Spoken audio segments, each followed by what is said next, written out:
If you want to remove the message button on your Facebook profile and stop getting random spam messages, this tutorial will show you exactly how to do it step by step. First, open the Facebook app and go to the menu section.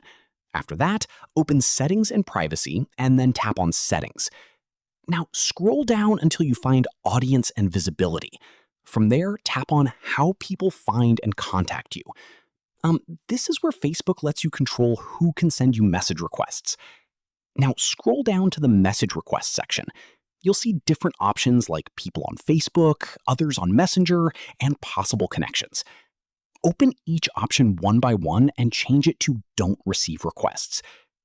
This will limit unknown people from contacting you, and it can also help remove or restrict that message button visibility on your Facebook profile. For better privacy, make sure you review the entire list and disable requests from people you don't know. And that's it. Your Facebook account will now be much more private, and you'll stop getting unnecessary message requests.